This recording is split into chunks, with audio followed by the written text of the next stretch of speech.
গ্রেফতার ৫ জন, কেটে গিয়েছে বেশ কয়েকটি দিন, কিন্তু কোথায় নাবালক? পুলিশের হেফাজতে থাকা কারখানার মালিক শাহিন শাহ ও তার সহযোগীদের দিনের পর দিন চলছে জেরা।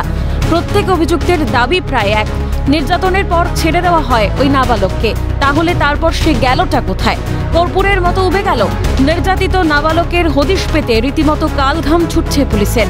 অন্যদিকে বেপাত্তা মূল পান্ডা শাহিন শাহর আত্মীয় ফারুক।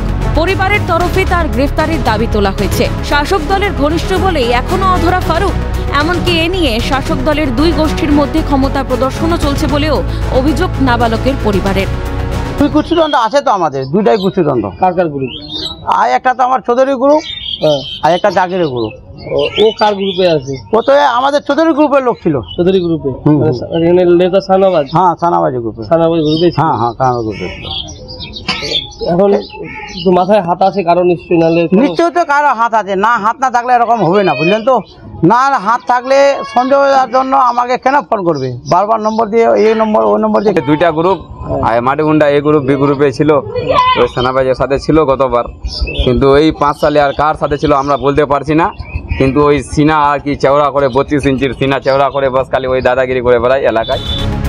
তবে তৃণমূল নেতৃত্বের দাবি ফারুক গ্রামের বাসিন্দা, এ বিষয়ে দলের কোনো সম্পর্ক নেই।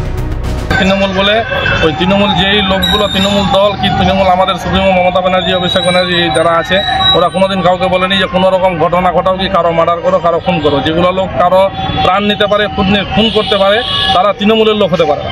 এবার আমি এটা নিয়ে বলবো, আপনি যেটা বলছেন মেহবুব কেউ, আমি অতগুলো জানি না কিছু। আর দল নিয়ে এখানে কিছু নাই, নেতা কিংবা অনেতা বলে কিছু নাই। উনি একজন গ্রামের, ওই গ্রামেরই সদস্য। আর নেতা আমি যতদূর জানি ফারুক কোনো নেতা ফেতা বলে কিছু নাই। এই ঘটনায় গোষ্ঠীদ্বন্দ্বের অভিযোগ এনেছে বিজেপিও। অবিলম্বে অভিযুক্ত ফারুককে গ্রেফতার ও নাবালককে উদ্ধারের দাবিতে বৃহত্তর আন্দোলনের হুঁশিয়ারি গেরুয়া শিবিরের। যে গোষ্ঠীর সাপোর্টার হচ্ছে ফারুক, সে এখন শাসকের মন ক্ষমতার জায়গায় আছে। আর এক গোষ্ঠী তারা ক্ষমতার জায়গায় নেই, যার জন্য কি হয়েছে যে ছেলেটা যে আছে ওরাও তো ওই সমর্থকই। এবার কি হচ্ছে যে ওরা অপোজিট সাইডে থাকার জন্য কি হয়েছে, এখন ফারুককে গ্রেপ্তার করা হচ্ছে না। ইমিডিয়েট ফারুককে গ্রেপ্তার করে এবং যেই নিরুদ্দেশ যে ছেলেটি হয়ে আছে, যে ছেলেটিকে যদি উদ্ধার না করা গেল এবং ফারুককে ইমিডিয়েট যদি গ্রেপ্তার না হলো, আমরা বৃহত্তর আন্দোলনে নামতে বাধ্য। একাধিক প্রশ্নের উত্তর এখন অধরা তদন্তকারীদের কাছে। সত্যি খুঁজে বের করার মরিয়া চেষ্টায় পুলিশ। নন্দদুলাল সরকারের রিপোর্ট, ক্যালকাটা নিউজ।